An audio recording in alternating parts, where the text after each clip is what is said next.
for her, right? And also, Spectre is a kind of a hero that likes to go late, right? And we've seen from NIP that they are unable to capitalize on the advantage that they get in the early game, in that first match at least. So we'll see if they are able to switch that around right now. They do have Slark for that late game too, so they can match the Spectre, but Spectre overall in teamfights is just much stronger.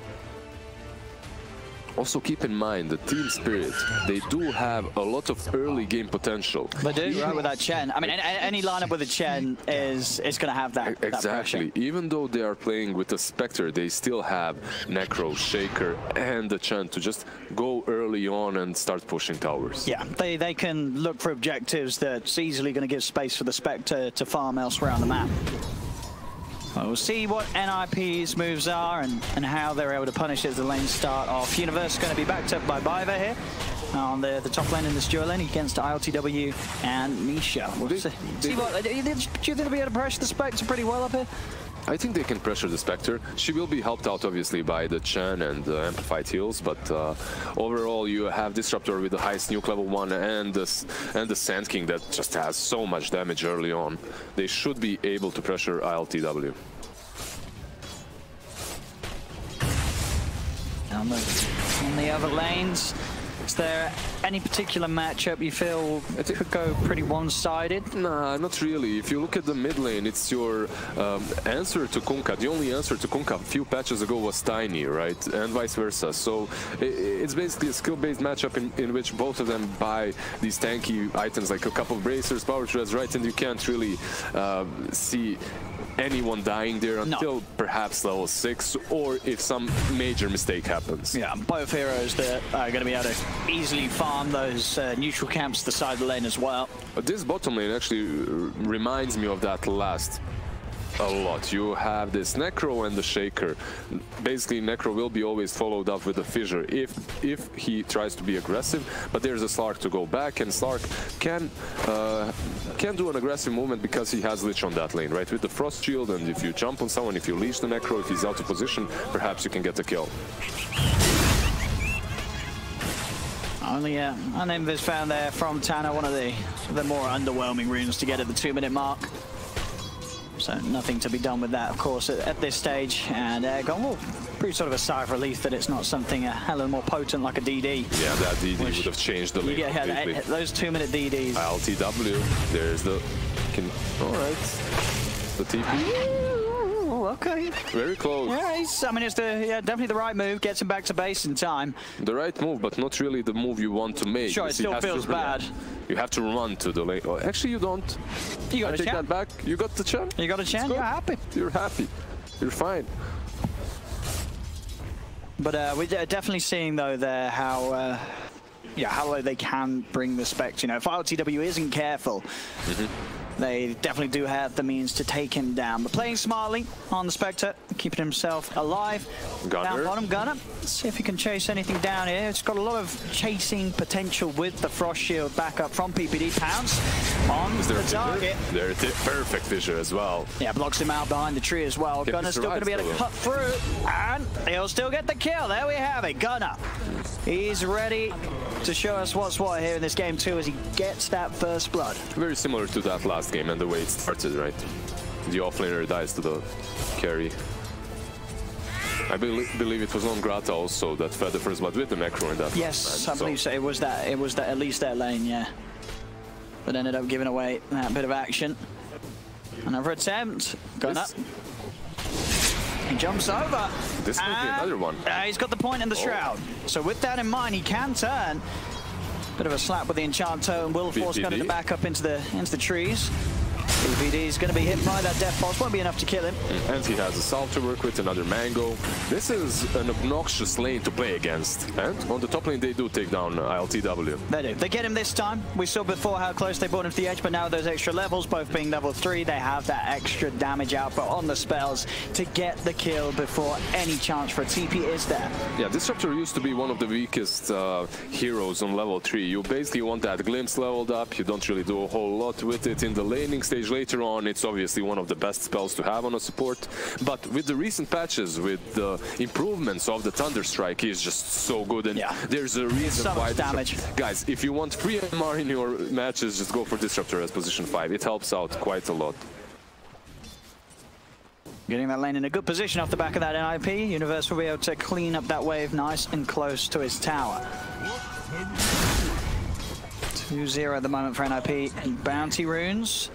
See a couple here picked up by Spirit, just the one by NIP. We'll get to catch this again. So here we have it, trapped in by the field, and once he's held under the sandstorm with the Thunderstrike ticking away on his head, iLTW doesn't stand a chance at the moment against that magical damage output this early in the game. Back down bottom, PPD and Gunnar, they're getting aggressive. A quick to shock stun will stop them from chasing. Immersion keeps Non-Grata alive, and been able to do this a few times now. PPD and Gunnar, they definitely have the kill potential on that lane, right? But they have to be careful not to overcommit, because Necro is always one of those heroes that deceives you, right? Like, you think you got him, he pops that shroud, heals himself up, and suddenly you're the one actually falling.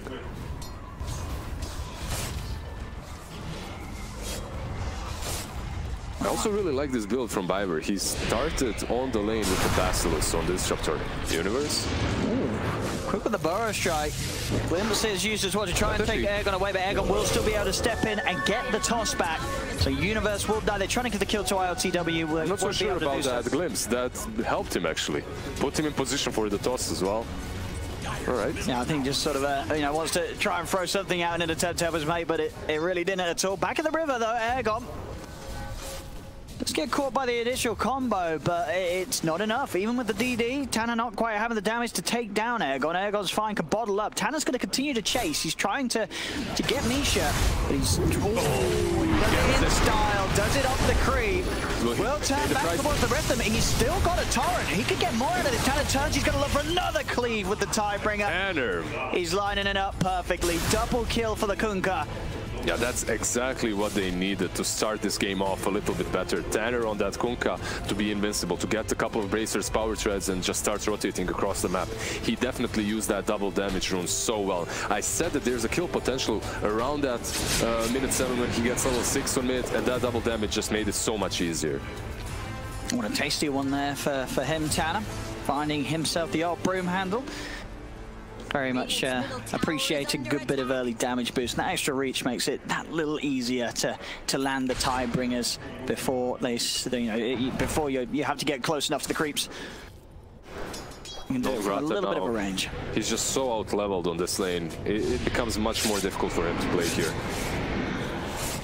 Gunnar is perfectly capable of even being left alone, and then PPD can actually rotate towards top or mid lane, make some actions happen, or just get levels by pulling. That's also an option. It's, I mean, the bit wall bottom. See if they can get it. As you say, with that level advantage, they're pretty strong against the two members of Spirit. Immersion, he's trying to run. Gunnar is going to stay on top of them and will finish the Shaker off. Gets the kill, can hide in the trees, look to heal up. And Non-Grata has to be careful here too. However, he does have follow-up. Immersion is coming, so perhaps they can make something else happen here. Well, actually find Gunnar's career on the pass over, so that'll be a minute and a half that he's not going to be able to pick up the full treads. Gunnar, he could have done that earlier, but he was afraid, right? And now that you have your ulti to work with as a Slark, you aren't really afraid of the Necrophos any longer, so it's much easier to go for these kills on the Shaker like they just did.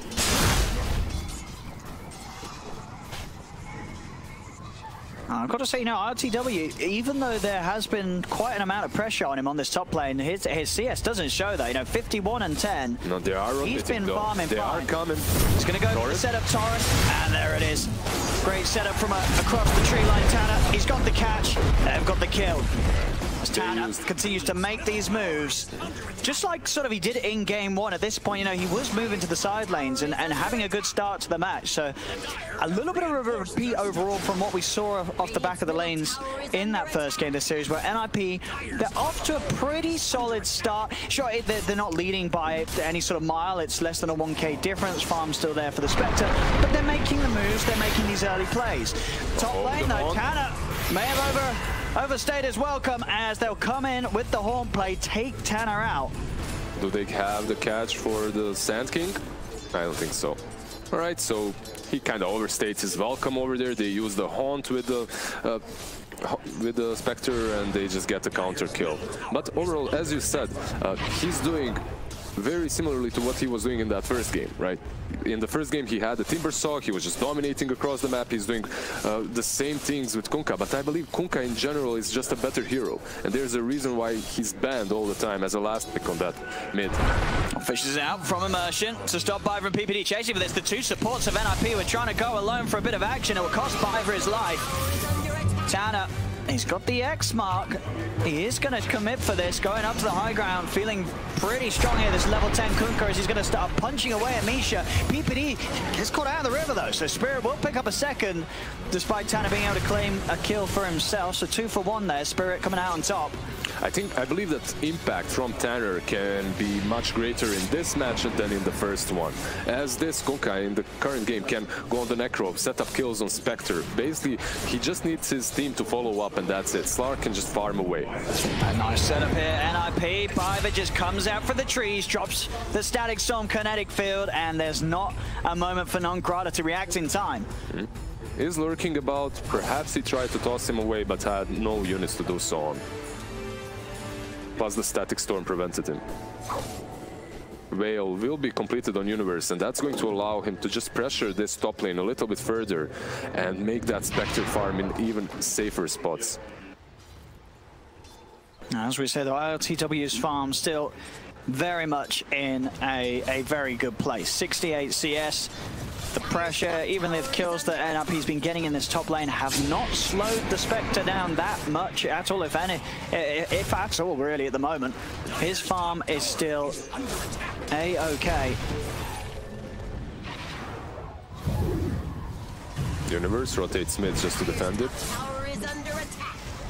No attempt to make a play onto him. No detection will be placed here, especially with TPs coming in. And Non-Grata will be glimpsed back. No Static Storm. Kinetic Field holds him in. They'll pop the Shroud. He's got the full combo coming down on his head from Tanner. Crashes down upon him as Non-Grata gets punished for having a look a little too close to the tower. Anytime you get glimpsed back underneath a tower, you've always got to wonder what you were doing underneath there in the first place to allow you to get glimpsed back under. One of the reasons why Disruptor is picked so often is basically these plays never go unpunished. Also, you have to keep in mind, Shen did not have his ulti there, Spectre also without an ulti. I don't understand the aggression that they were putting. Now they can go for this. I mean, Tanner's got a DD. iLTW just falls here with the Static Storm back up. Spirit making a few mistakes there with the tossing from Aegon. He wants Immersion to get something happening, and he is able to get a beautiful position to lay down the slam. The two of them are found. Universe still trying to fight on, and in fact with the Chain Frost bounces, Immersion also bought very low. Unfortunate 2 last bounces for PPD, but overall, Gunner's hunting. Solid fight. He may be able to finish this kill off. Nonetheless, TP's coming in. Gunner. Yeah, I was going to say he's got to pop the Shadow Dance to get out. Non-Grata's in, and he has a scythe. There. Gunner, they're going to go for it, and they've got him. Gunner is punished, hunting behind the tower, looking for that Shaker kill. He does not get it, and he's dead for 40 seconds because of that. I was just about to say that NIP are playing so well, even these teamfights in which Kunkka does fall, but they take down Spectre, and Spectre is the win condition for Team Spirit. They take him down like 2 or 3 times in a row. It's good for them. But Slark, for some reason, comes mid instead of just farming his lane and pushing it in, and pays with his life. Doesn't even get the Shaker kill. It's such a sort of high-risk, low-reward play there. Exactly. You kill the Shaker, but you know that they're respawning. You know the Necrophos is coming in. You know there's a Shaker there because you're trying to kill him. He's going to have the Fisher. He's going to have that catch and setup. The Shadow Dance will not be enough to get you away. So, unfortunately, a mistake from Gunner there that cost him his life. Yep. And any sort of mistake like that is just going to increase the distance between you and iLTW Spectre. I can understand him a little bit, though, because of that first game, which really wasn't excellent from him. He's feeling a little bit pressured, so he's trying his best to make a bigger impact in this match, in which he doesn't even have to do it. I mean, you saw, mid. See if they can get on top of anyone here. Aegon seeing if you can find some sort of toss setup for Immersion. But won't be the case. NIP, they're able to get the tower. They're able to back off. What I really notice from NIP is that they're exploiting Team Spirit's positioning mistakes, that is. They have Disruptor to do so with, and also the Kanka. If you're Team Spirit, you have to be very careful about how you move across this map, because if you make one wrong step, you're going to be X-marked or glimpsed back and easily picked off. Universe, he is out of mana. Well, he's going to have it in a second. Boros Strike now available, and in fact, with the Chain Frost bounces, iLTW has to back off. Those Chain Frosts from PPD are very well imagined, but sadly for him, they just don't go his way. Death is upon you. Still Tanner, he is the one leading the way. I'd say a pretty nice find, really. The Nether Shawl, very valuable this game. You look at the damage output of Spirit. At the moment, it's pretty much all magical, so you'll happily sacrifice a bit of armor to have that boost in magic resistance. We'll see which core is going to be the one that wants to hold on to it. I was actually going to give it to PPD. He says, give it to me. I'm the boss. I'm the boss. I'm taking He's it. He's tilted, man. He's like, just give me the item. I'm going to carry maybe you. They feel there's not slots on the cores, because that's a very nice item to beef up. Yeah, that item is so good on Kunkka or on the Sand King. It's perfect for it. I guess they feel they don't need it, right? Yep. They're like, right, we're not going to die. Let's try and make sure that PPD doesn't Bottom lane. fall. And they're tipping in. I've got the X-Mark grab here, but 5 up. Immersion. Still dead for 20. Immersion. He's running. The 4 of them, they're trying to kill him. Gunner was afraid to go on him because Shrine is here and he thought that he has backup. I mean, they should get. There's no escape. They should get him, though. They will. He cannot escape. They will finish off the kill. They are so very careful about the way that they approach these fights. You could see that Gunner, if he pounces in there or if he just goes straight for the Shaker, he can take him down, but he's afraid that there's follow-up. But overall, I like the way Team Spirit baited on the Spectre. Disruptor tries to go on the Spectre, but then they wrap around the tower and just blow him up instantly. So even though sometimes it looks like they're out of position, they're just baiting. And it's 13 to 8, 2k lead for NIP, but there's that worry. The Spectre is second highest net worth. The weakness of this hero is when it sort of gets run over early on. 16 minutes in, sure, they're starting to take some towers, NIP, but are they playing fast enough to really worry iLTW? I don't know if they are. I think iLTW is still going to be feeling pretty happy with the pace this game's going. He will farm a lot and he will have a lot of impact, but at the same time, they do have heroes that can take down the Spectre. You have Kunkka to catch her, then you have Disruptors to stop her from haunting out, and there's so much damage coming from Lich, from Sand King. They definitely do have ways of taking down iLTW, even with the Chen heals. So, overall, it's anybody's game. Dire's bottom tower is under attack. Grouping up once again, NIP. See what sort of a move they want to go for. iLTW does now have the Manta complete. Bottom tower is under attack. Two Pupil's Gift. Yeah, that's one of the juicy ones to get a tier 2 for sure. Who have we got? Any? Well, yeah, Slark would. I mean, you got to give it the way of Slark, really, and Spirit. Love it on Slark. You got to give it the way of Spectre. These two Agi carries are going to be benefiting a lot from that boost to strength and intelligence. Yeah, you can see Gunner going for a different build this game. Like in that last game, we had the Slark go for a Diffusal Echo Saber. Gunner doesn't want to do what Team Spirit Slark did. LTW. Goes straight into the Aghanims. Allows him to be a little bit more active earlier, perhaps. A little bit more mobile.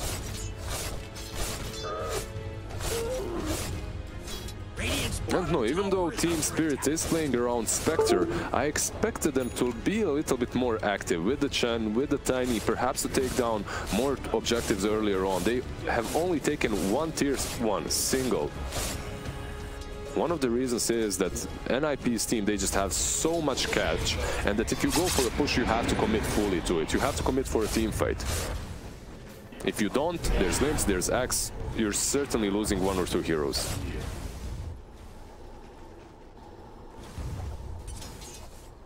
I was going to finally, they've managed to get the Pupil's Gift over to Gunner. Actually, Non-Grada's going to hold on to the Pupil's Gift on Spirit's side. I guess great for him as well, in the sense that he's, he wants to be the tanky guy. We saw last game with the itemization of Non-Grada, he did get to that point where he was just that frontline presence, and plus 13 strength is going to help that sort of come online a little bit sooner. Immersion. See what they can get done here. Drag back into the combo. Nongrada's around, and Immersion's actually going to pop down the Echo. Fisher as well. Is there follow-up? They're not going to get the kill on the Shaker. Immersion's able to get himself away to safety. Side's going to be popped down very early. Not nearly enough to kill off Tanner straight away, but Airgun with the wraparound will finish that kill off. And now they'll be able to overrun another. The Dust, the Sentry, it's out. They see Universe in all its glory. I mean, even though in some situations, perhaps you can say, okay, they're just making a move as stood, it didn't work, it's fine, whatever. It's not really fine. It's 1950. Like, outposts are up. Bounties are about to spawn. Your tier 1 is going to fall after that move. It's such a risky move to make at such a critical timing. And now here comes the push. You're not only going to be punished by losing a couple of your cores, objectives will fall. At least if they want to, it looks like they don't want to stick around for the push. I mean, they're respecting the fact that NRP is going to have the respawns coming in. You have to remember, they don't have sight, they don't have haunt any longer. They used a lot for it. Exactly, and you are playing versus a Disruptor and Kunkka. If you want to stop pushing, you have to do it much, much faster than usual. Yeah. And I really don't think, Spirit, they're not in a rush this game. They have the Spectre, they know iLTW is in a solid position in farm. Yep. Just keep the game going and make sure that they don't feed away any kills. Or at least any of the big ones. Misha, he'll be the one that's sacrificed, left behind. As NIP do storm across the map. They realize that there's no big ultimates on Team Spirit and they want to capitalize on that. Probably going to pressure this tier 2 on the mid lane, or perhaps go for more kills. Is that all 4 bounty runes taken by Team Spirit? I believe it will be. All 4 bounty runes, 1 outpost on minute 20. Pretty good. They're only 1k ahead though.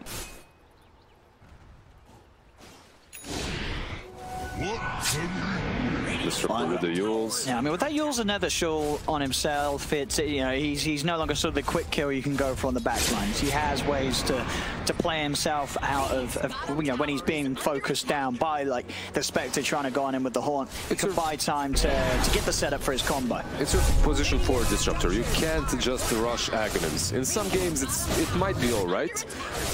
But usually you want something extra, at least a Veil or even that Yules in this game to set it up.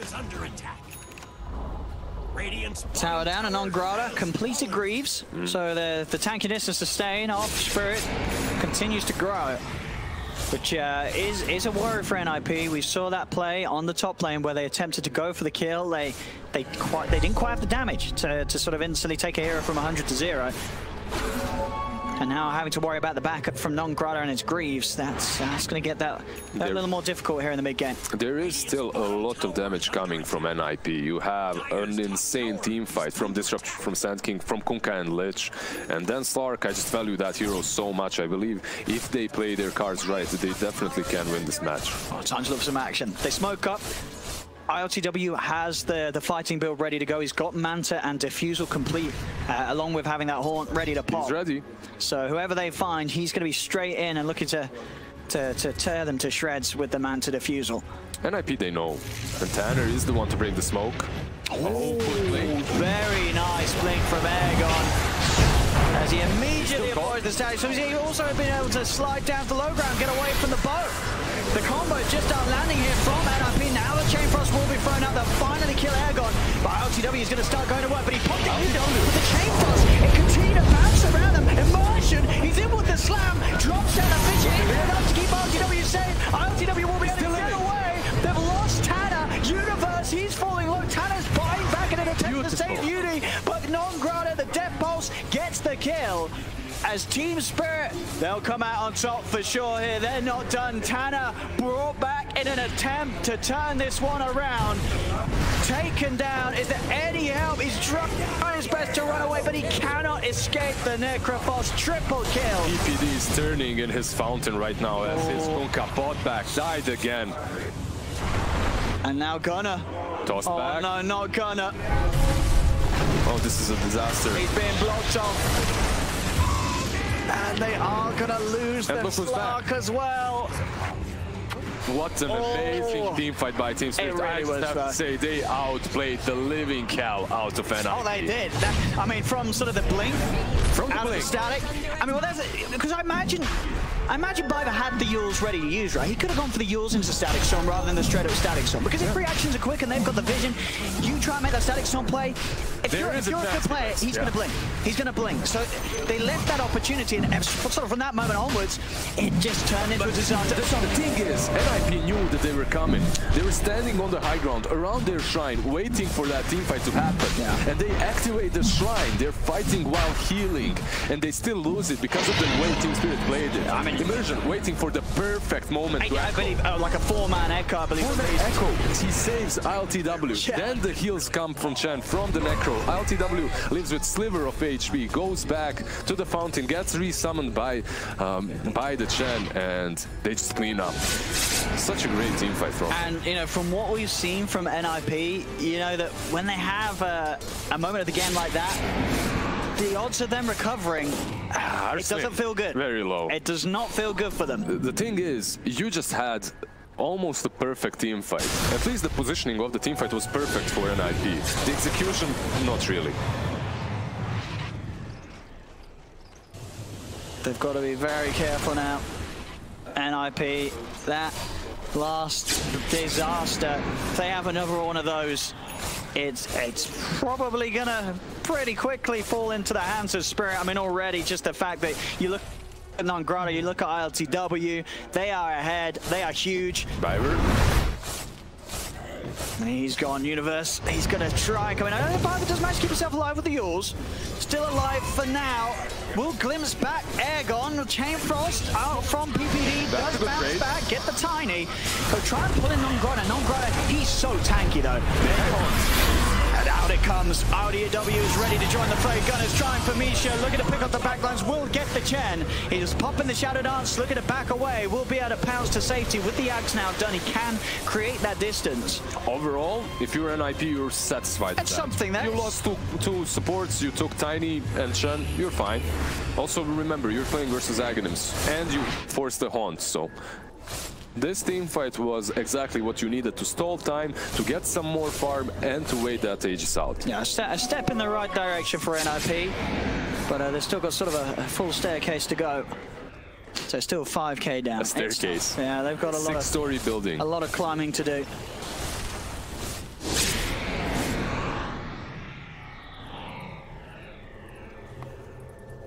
It's just, you know, Non-Grata, we've seen it 2 games in a row now. He just, how do you get him? And he knows at the moment, you know, Greaves and Pipe, that's enough. You don't need to go for any sort of heart this game. He can go on the offensive. He's got the Aghanims queued up. You pretty much aren't getting him unless there's an Aghanims on Disruptor, and that's not coming anytime soon. A Titan Slip was found on the side of Spirit, so whether they want to give that the way of Non-Grata or to iLTW, both of these cores, they're going to love playing with that. Universe.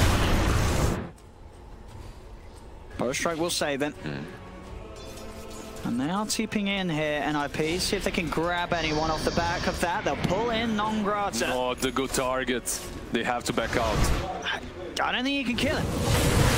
The targeting, Ghost Shrouded, he'll slide away. Tanner did hold nicely onto the X-Mark to still get him into the boat. Gunners on top of him. They brought him down to about half HP, that is it. But they used everything. That's the problem. You just used everything you had at your disposal, and you brought him to 50% HP. Yeah, the way that Spirit play with an Necrophos just seems to be so effective against NIP. They just don't know what to do against it right now. Gunner, he has no mana. The Echo is there. He's gone. He's gone, he's dead. 50 seconds without their carry. PPD, he'll join Gunner in his grave. Without the carry, without the captain, I mean, NIP is just falling apart at the moment. It's starting to roll quite solidly the same way as Game 1 did. Spectre, iLTW, Non-Grata, they're ahead. No one's even close to them. Tanner, he stepped outside of the base. He has no buyback, right? Yeah, 100 seconds. That's... They're ignoring the tier 2 even. They're diving. This seems like it may very well be the beginning of the end here for NIP. Even though I think that might have even been in the first game we saw from them this minor. As it has not looked great. Spirit just destroying them. Back to the base, back to the fountain, getting dove. All 3 tier 2s are up, and Spirit are diving the fountain. That's sort of how over this game is right now. At least you know how over Spiritful this is, and you again, it's understandable. They know that at this stage of the game with their draft, what's he doing over here? He's trying to cut the creep wave. I suppose so. Did he manage? I believe they still have a creep or two. I think they do at the tier 2. Yeah, they do. They got a range creep through it, so the attempts there to cut the wave unsuccessful is going to have to. He's getting the outpost at least. Is he? He is. So there's that. They will gain. Oh, will they though? Tiny ported in, and he's just taking. He just took it back. Gunner. He's got no TP for 25 seconds, so. Radiant's bottom tower is under attack. Oh my God, look at this Spectre. I mean, he's just so massive. RTW's had it, as they didn't slow him down. The whole game, he's been in the top 2 net worth. Now he's just miles ahead of anyone else in the match. And at this point, it really is, you know, you're seeing why they picked Spectre. And I think it was for the reason I mentioned at the start. You know, you pick Spectre when you realize, hey, you know, the team we're playing against, coordination, it's not there. It's going to be a messy game. I'm going to be able to find fights where I can get in, get quick kills. And iLTW's done exactly that. And on top of that, he had a lane where, despite the fact that it felt like NIP were pressuring pretty well, they were pressuring. They didn't slow him down. Exactly. He was still finding CS. And Chen is one of those supports that allows you to do exactly that. No matter how much they pressure you, you're still going to be able to out-region them. And it didn't feel like Disruptor and Sand King were doing enough, even though they killed him once or twice. Gunner slowly working towards that DKB, but I don't believe it's going to be there on time. And Universe, is that fight? He's going to live through the combo. He's not going to live through this, though. RTW sweeps in, gives the vision for them to take him out. He is one of the heroes left with that buyback, so if they threaten high ground, he can still come back into the fight. Radiant's top tower has fallen.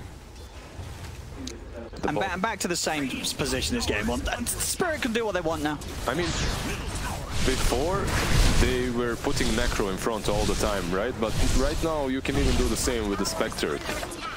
iLTW, I don't see him dying. Gunner. He's going to try and poke here on the back line. Static Storm has been dropped. It didn't catch anybody at all. Gunner just gets comboed and he's dead. He's dead and gone. Dead for a minute. There's been 2 buybacks out.